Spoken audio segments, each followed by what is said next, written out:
Buenas tardes, 6:55. Buenas tardes. Buenas tardes. Vamos a ver quiénes llegan. Quiero ver ahorita lo de un trabajo que les voy a dejar, pero con calma, sobre fluidos. Vamos a ver, pero hay pocos todavía. Nada más hay 5. Vamos a esperar a que por lo menos haya 10. Esto el año pasado no lo hice porque estábamos con el tiempo muy corto. Empezamos mucho después. 5 semanas después, creo, empezamos el año pasado. Entonces, ahorita vamos a ver lo de un trabajo que les voy a pedir, una investigación. Pero a ver, vamos a esperar. Ya van 6.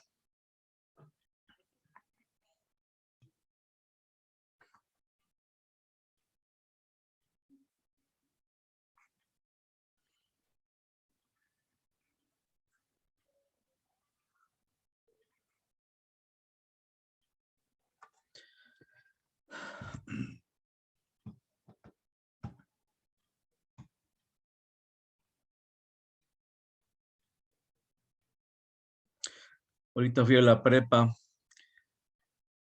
Se ve triste sola la escuela.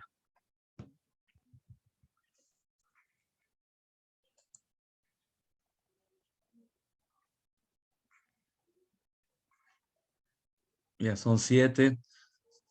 A cuentagotas están llegando hoy. Bueno, vayan pensando. A ver, les voy a ir adelantando porque si no se va a ir el tiempo.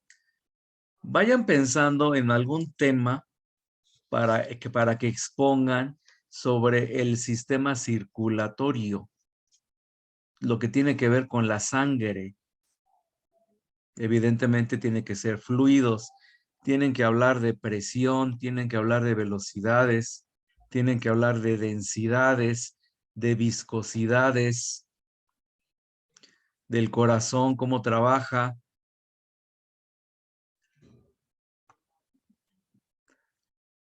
O sea que deben de centrarse en algo del sistema circulatorio. No me interesa que me expliquen qué es el sistema circulatorio. Quiero que se concentren en algo. Por ejemplo, si fuera el corazón, cómo trabaja el corazón, cómo está dividido, en qué influye la sangre, qué son las arterias y las venas, en qué se diferencian, pero tienen que relacionar todo con física, con fluidos. Entonces vayan pensando, porque eso va a ser una exposición y también va a valer bastante esa exposición.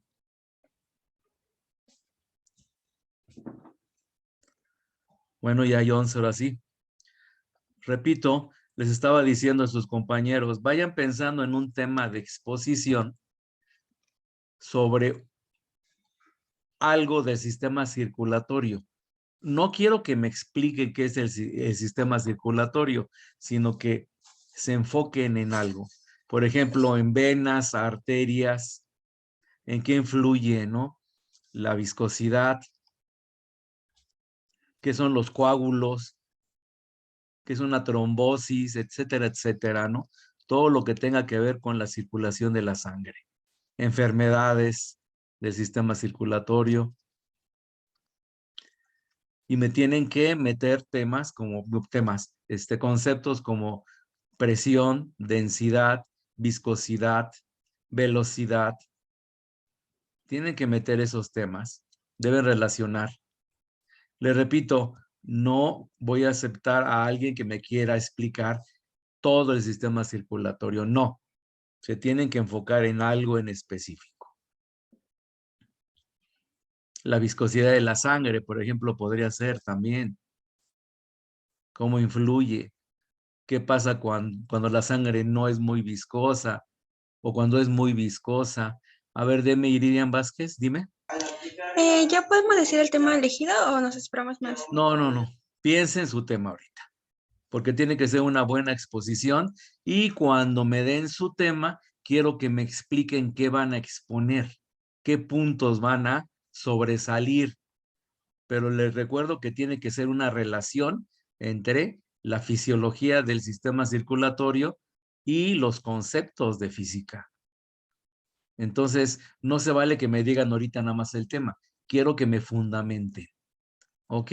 No me van a exponer todo, solamente me van a decir lo que voy a ver es esto, esto, esto y esto, pero tienen que ser temas relacionados con física. ¿Estamos de acuerdo? Todavía no me digan. Vayan pensándole. Y ahora sí no me importa que se repitan los temas. ¿Ok? Bueno, pues ya están todos. Entonces, ya les expliqué. Ya están 13 de ustedes. Entonces, vayan pensando eso. Les voy a pasar el video que es la continuación de lo que vimos el lunes, que estábamos viendo ejemplos de Bernoulli y vimos unos videos, ¿verdad?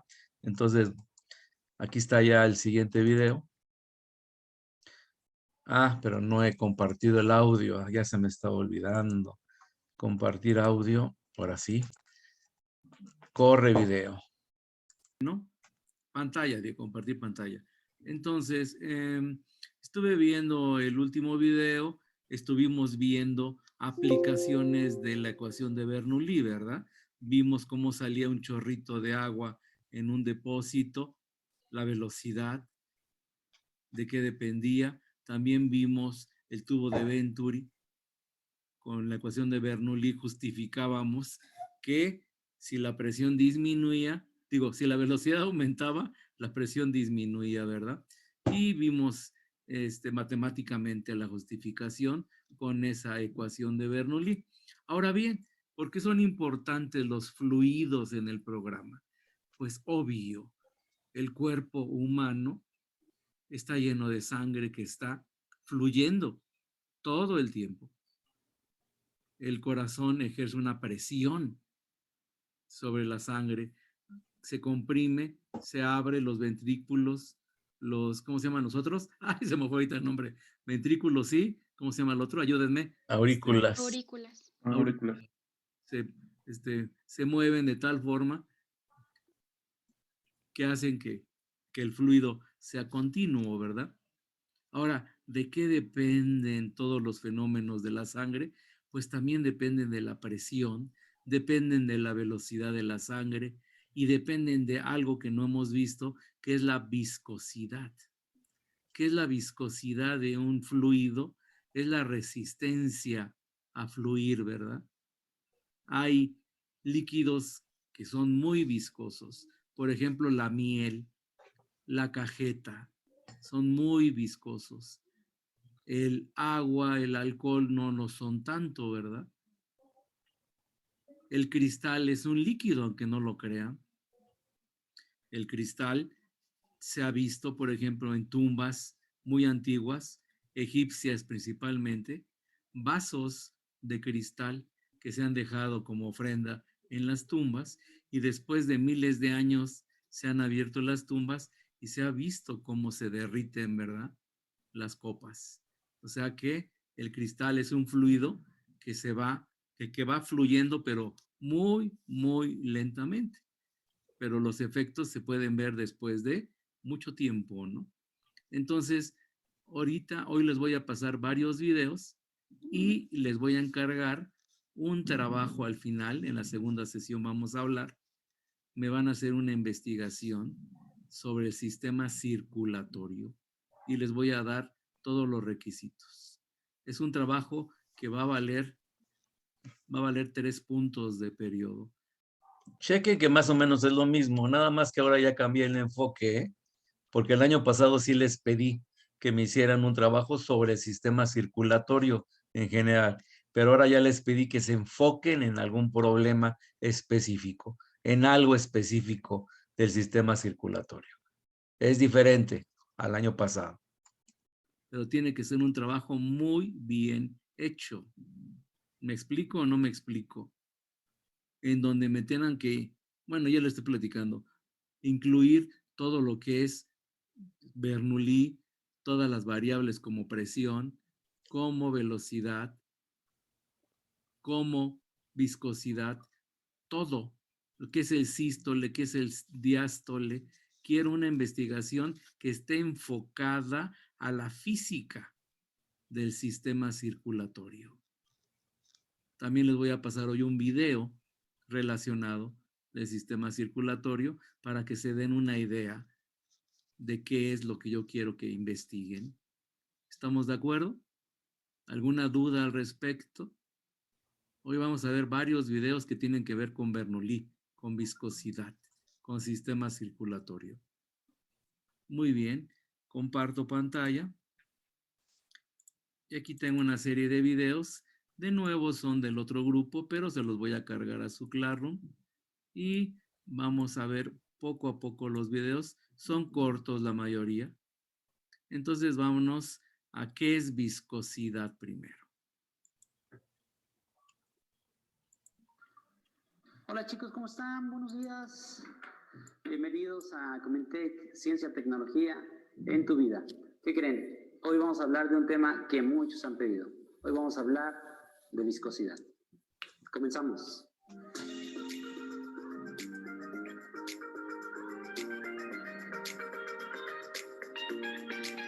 Viscosidad, chicos. Viscosidad es un tema interesante. Esta va a ser una de una serie de videos que vamos a grabar acerca de viscosidad porque es muy amplia. Muy amplia, y vamos a hablar de viscosidad, de su definición, de cómo se mide, de los tipos de viscosidad que hay, de cómo afecta a tu vida, de cómo es importante para la calidad de los productos, alimentos, químicos, pinturas y muchísimos más. Número 1, sí, vamos a comenzar con ¿qué demonios es la viscosidad? Para poder entender la viscosidad necesitamos meter otro término. El otro término se llama reología. La reología es el estudio del movimiento. ¿Del movimiento de qué? Hay reología de sólidos, hay reología de líquidos.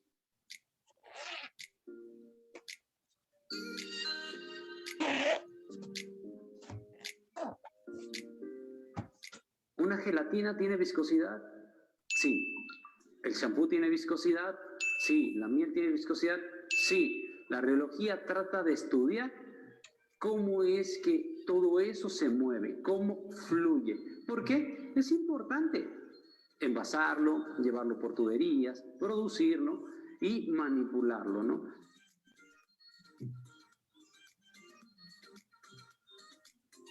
Hay fluidos que son sólidos, hay fluidos que son semisólidos, hay fluidos que son semilíquidos y hay fluidos que son líquidos. Hoy vamos a hablar solamente de los fluidos líquidos, ¿ok? Hablemos de viscosidad en líquidos. La definición es muy simple, es la oposición a la deformación. Imagínate una gelatina, imagínate esa gelatina que tú la empujas suavecito, regresa a su punto de origen, sí, se resistió a deformarse. ¿Es de alta viscosidad? Sí, entre más oposición tenga, más viscosidad tiene.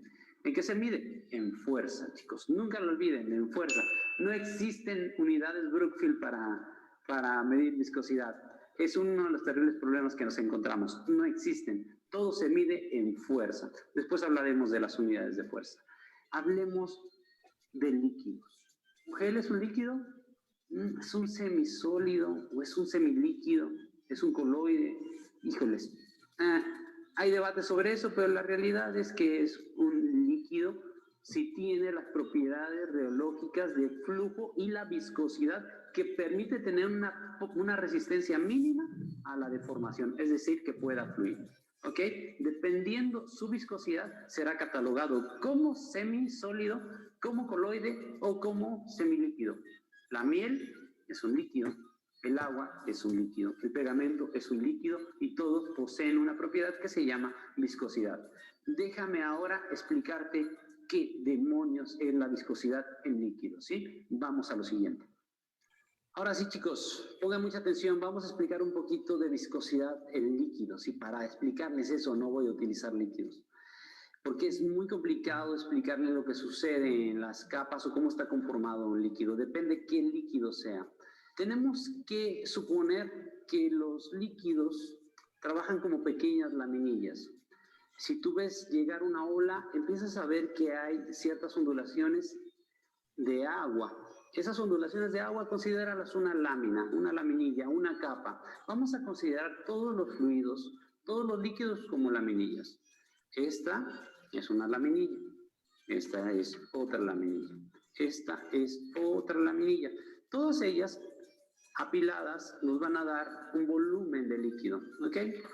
Ahora, vamos a hacer lo siguiente. Si yo tuviera una sola laminilla, la fuerza de oposición para el movimiento fue muy poca. Pero ¿qué pasa si yo pongo otra laminilla? La fuerza de oposición fue mayor. ¿Te diste cuenta? Incluso hubo una fuerza de oposición entre las mismas laminillas. Si ponemos otra, ¿qué pasa? Hoy, antes de que pudiera recorrerse, mi dedo tuvo que recorrer y ajustar su fuerza. Necesitamos mayor fuerza para romper esa fuerza de oposición. Ahora pongámoslas todas. Si ponemos todas estas, ¿cuánta fuerza de oposición presenta? Ahora sí, tuve que generar mayor fuerza para hacer ese desplazamiento, ese movimiento. A esa fuerza necesaria para desplazar esas laminillas internas, se le llama viscosidad. Imagina que esto es un fluido y eso es viscosidad. Si yo quisiera separar esas laminillas, puedo partirlas en dos y puedo empezar a hacer esto. El flujo y su forma y su densidad me permite empezarlas a separar. Empieza a generar cierto movimiento, ¿ok? Pero ¿qué pasa con algo que está estructurado, que tiene un límite, que está delimitado? Es decir, si lo tenemos dentro de un frasco. Esto, considéralo un frasco. ¿Qué pasaría si yo estas laminillas las mezclara con estas laminillas? 2 horas después. Yo creo que con eso es suficiente. Vamos a meterlas. Bueno, chicos, después de intentarlo, ya lo logré. Logré mezclar laminillas. Si se dan cuenta, las hojas están entrelazadas. Ahora lo interesante va a ser separarlas, moverlas, desplazarlas a esa fuerza de oposición para mover esas laminillas que ahora son físicas, pero que tienes que imaginarte que son líquidos. ¿Eh? A eso se le va a llamar viscosidad. ¿Qué fuerza necesito para separarlo? Hoy, mucha fuerza. ¿Me ayudas, por favor? ¿Puedes agarrarle? Con tus dos manitas. Échale ganitas, ¿eh? Échale ganitas. Sepáralas. No se puede. No se puede. Ok, no se puede, muy bien. Ahora comprobamos que no se puede. ¿Por qué? Porque existen varios factores que afectan nuestra viscosidad. ¿Qué factores afectan nuestra viscosidad? La afinidad que hay entre esas laminillas, los enlaces que hay entre esas laminillas, el componente químico que es en esas laminillas, la densidad que hay entre las laminillas, la presión que hay sobre esas laminillas. Entre más volumen, mayor viscosidad. Entonces, todo eso nos empieza a afectar al desplazamiento, a la viscosidad. ¿Qué es la viscosidad entonces? ¿Qué es la viscosidad de fluidos? La viscosidad en fluidos, entonces, no es más que la fuerza necesaria para realizar desplazamiento de las capas internas de los líquidos. Y para eso utilizamos muchos instrumentos. Depende de qué. ¿De qué tipo de fluido es? Hay fluidos que son newtonianos, hay fluidos que no son newtonianos. De eso hablaremos en otro video. Pero solamente para platicar rápidamente, los newtonianos responden de forma lineal y directa a la fuerza que tú le ejerces. Y los no newtonianos responden de una manera diferente a la fuerza que tú le pones. Un ejemplo, el agua es newtoniana. Quiere decir, yo la empujo con 100 pascales, quiere decir que se va a desplazar esa distancia de 1 metro.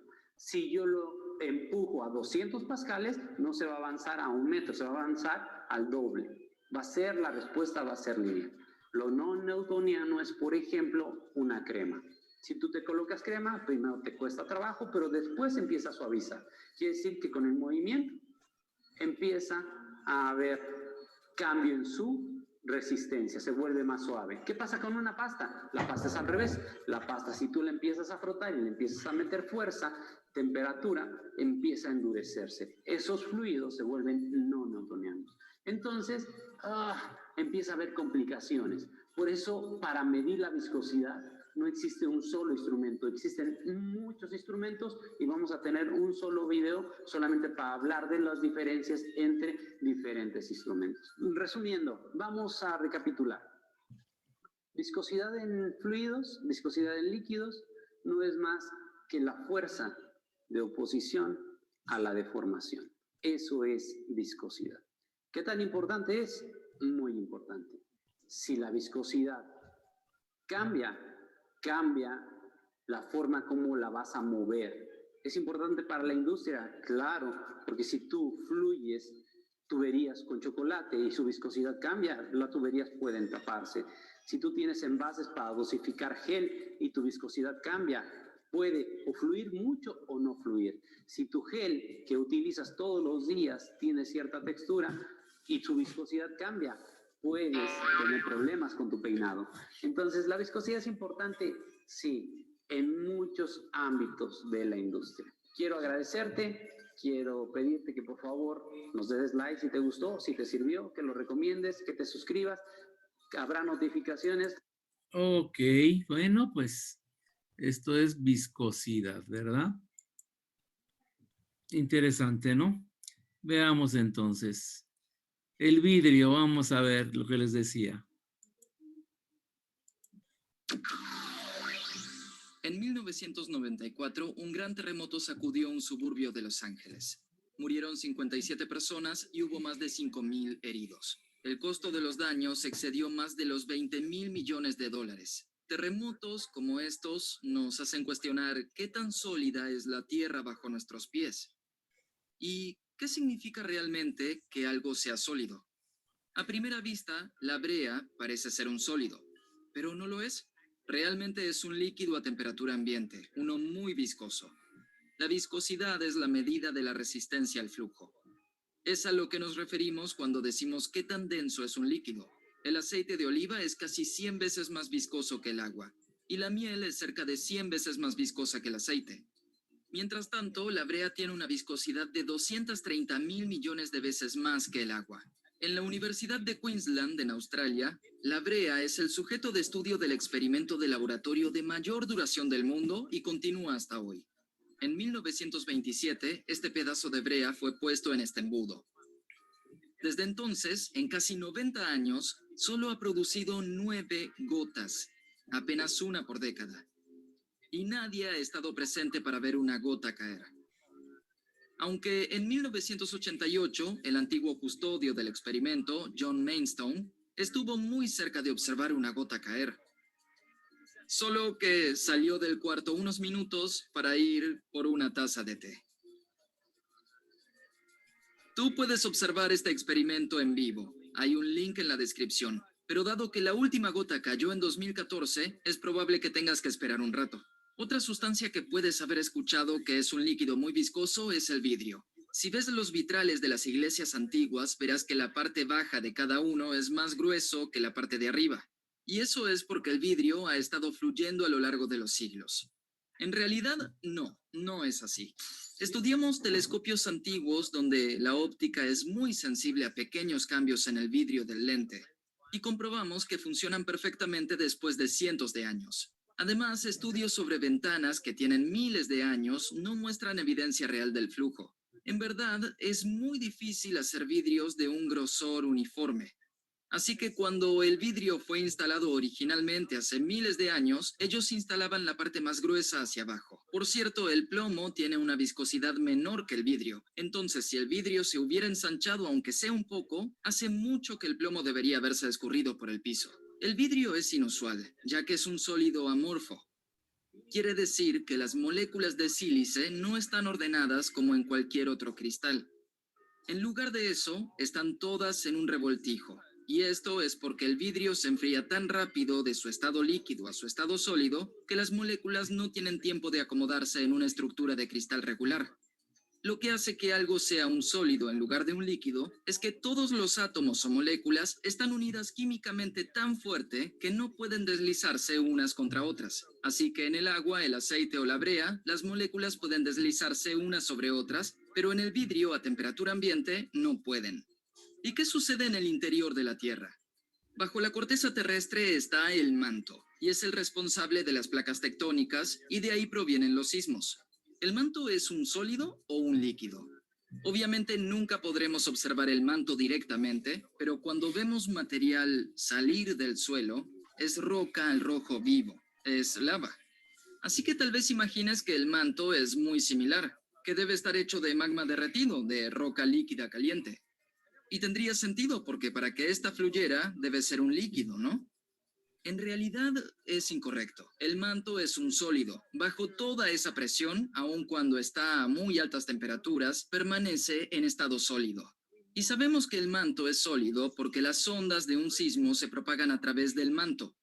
Estas ondas no podrían propagarse a través de un líquido, como el hierro fundido en el núcleo externo, porque los líquidos fluyen en respuesta a las ondas de corte abriéndose camino. Y como resultado, podemos ver la sombra del líquido del núcleo externo al medir las ondas sísmicas al otro lado del mundo. Pero, ¿cómo fluye esta roca sólida?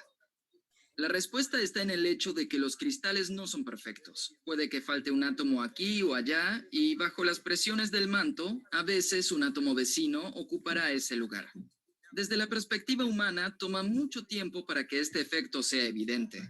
Pero desde la perspectiva de la Tierra, esto sucede en muy poco tiempo. La viscosidad del manto es similar a la del vidrio, pero en magnitudes mucho más grandes. Así que es solo en escalas de tiempo geológicas que el manto se comporta como un fluido. Así que la brea, un líquido, puede fluir tan lentamente que puede parecer un sólido, en comparación con el manto, un sólido, que se comporta como un fluido si le das el tiempo suficiente. Como dijo el famoso geólogo Grove Carl Gilbert, en mi mente la dificultad aparenta ser solo imaginaria y no real. Rigidez y plasticidad no son términos absolutos, son relativos, y todos los sólidos son ambos, rígidos y plásticos. Cuando grandes masas y fuerzas están involucradas, la distinción pierde su valor. A veces las rígidas definiciones que creamos pueden darnos ideas equivocadas o rumores viscosos, como la idea de que el núcleo de la Tierra es una gran bola de magma. ¿Qué tal si tan solo pudiéramos pensar en los líquidos y los sólidos un poco más fluidamente?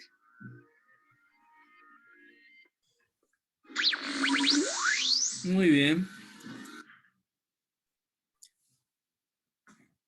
Dejo de compartir.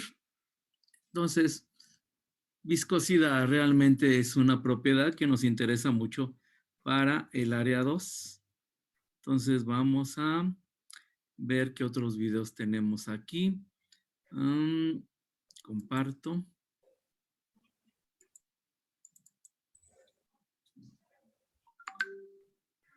Vámonos para atrás. Y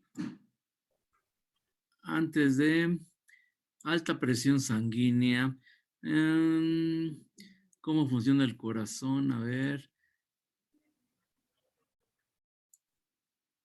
Aplicaciones de la ecuación de Bernoulli. Mejor esta primera. Las aplicaciones de la ecuación de Bernoulli. ¿Te gustaría saber dónde se aplica esta ecuación? ¿O simplemente estás interesado por aprender cómo resolver este tipo de problemas utilizando la ecuación de Bernoulli? Aquí te explicaré todo esto con algunos ejemplos, así que te invito a ver este video. Mi nombre es Eduardo Mesa y te doy la bienvenida a EM Ingeniería.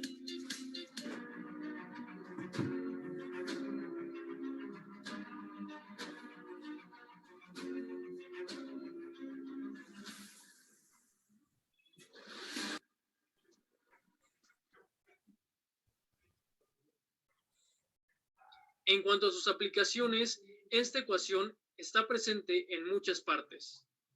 Por ejemplo, verás que muy a menudo en algunos problemas suele manejarse en tuberías. Este, como te digo, es un claro ejemplo, ya que en muchas ocasiones se trata de un flujo horizontal. Así que puede verificar que si reducimos el área transversal de una tubería, para que aumente la velocidad del fluido que pasa por ella, se reducirá también la presión. Además, también está presente en el flujo de un tanque, en los automóviles, específicamente en el carburador, y otros dispositivos como el tubo de Venturi. Además, en otras áreas como en la aviación. Esto por mencionar algunos ejemplos.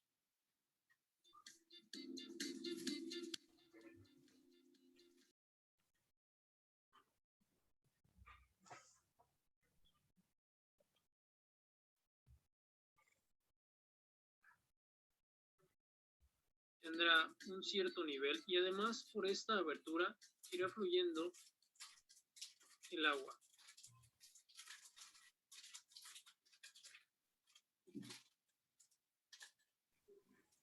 Así que ya una vez que tenemos más o menos interpretado este esquema, recuerda que nos pide calcular la velocidad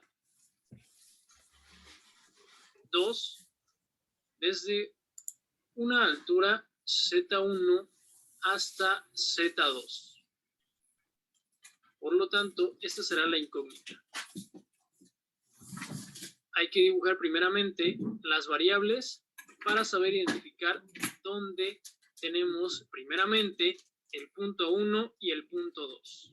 Pues el punto 2 será en esta parte, en la salida de este contenedor. Y el punto 1 será en la parte superior, en el nivel del agua. Así que aquí estará Z1. Y primeramente lo que tenemos que hacer es indicar un nivel de referencia. Así que de preferencia tiene que ser en alguno de estos dos puntos. Por lo tanto, tú puedes colocarlo en Z1 o en Z2 y esto no tendrá que afectar el resultado. Por lo tanto, en este caso yo tomaré Z1 como el nivel de referencia. Una vez hecho esto, ahora nos hace falta indicar que en Z1 tendremos la presión 1 entre la densidad, también la velocidad al cuadrado entre 2, que es la energía cinética, y la energía potencial, G por Z1. Y en el punto 2, nuevamente, los mismos términos de energía, pero en un nuevo punto. Así es que vamos a darnos cuenta que como es un contenedor que está destapado, como puedes observar, en el punto 1 y en el punto 2, esto quiere decir que la presión 1 será igual a la presión 2 y que ambas serán igual a la presión atmosférica. Como te comento, esto se debe a que tienen aberturas en ambos puntos y que está expuesto al ambiente. Otra cosa que debemos identificar es que cuando tenemos, por ejemplo, en esta abertura que es de un diámetro mayor al que aparece en la parte de abajo, es importante que te des cuenta que al ir saliendo el agua por esta parte, el nivel descenderá lentamente en esta parte. Esto quiere decir que la velocidad 1 en comparación con esta otra velocidad a la cual está saliendo el agua es mucho menor a esta velocidad 2. Por lo tanto, decimos que la velocidad 1 es mucho menor que la velocidad 2. Y esto se escribe de esta forma. Entonces, de esta explicación lo que concluimos es que la velocidad 1 será despreciable. Por lo tanto, es igual a 0. También, como te lo mencioné anteriormente, el diámetro 1 es mucho mayor al diámetro 2. Por lo tanto, al reescribir la ecuación de Bernoulli, tenemos la presión 2 menos la presión 1 entre la densidad más la velocidad 2 al cuadrado menos la velocidad 1 al cuadrado entre 2 más g por z2 menos z1. Y esto es igual a 0.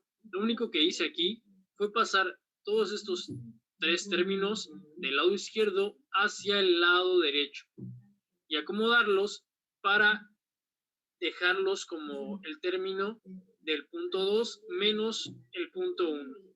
Ya de aquí podemos eliminar algunas cosas de acuerdo a las consideraciones que hemos realizado. Por lo tanto, esto será igual a 0. Además, la velocidad 1 es igual a 0. Y como estamos tomando el nivel de referencia de Z1, aquí la altura es igual a 0. Por lo tanto, nos hace falta colocar aquí que H1 es igual a 0. Entonces solamente nos vamos a quedar con algunas partes de esta ecuación de Bernoulli. Y es B2 al cuadrado entre 2 más G por Z2. Donde hacia este punto vamos a tener una altura H. Pero como estamos tomando el nivel de referencia en la parte de arriba, nosotros vamos a tener que llegar desde un punto 1 hasta un punto 2 descendiendo, es decir, en esta dirección. Y esta dirección es el eje Y negativo. Por lo tanto, podemos pasarlo como B2 al cuadrado entre 2 más G, donde Z2 es igual a menos H. Así que vamos a reescribir una vez más esta ecuación. Será B2 al cuadrado entre 2 menos G por H igual a 0. Por lo tanto, finalmente ya vamos a despejar la velocidad 2 y esta es igual a G por H por 2 y será afectado por una raíz. Así que esta será la ecuación que nos pide, el cual es muy conocido como el teorema de Torricelli. Esto ha sido todo, así que por último, solamente quiero pedirte que si te ha gustado... Ok. Bueno, quedan 3 minutos de Zoom, jóvenes. Ahorita vamos a ver ya lo de la presión sanguínea, todo lo que vamos a ver en cuanto al sistema circulatorio. También Ok, jóvenes del 2021. Entonces, dejo de compartir. Recuerden que la tarea es para mañana, jóvenes. Mañana no tenemos sesión. Vayan pensando en su tema. El lunes, en la primera parte, voy a preguntarles el tema que hayan escogido sobre el sistema circulatorio. Ya le repito, no voy a autorizar ninguna exposición que hable de todo el sistema circulatorio.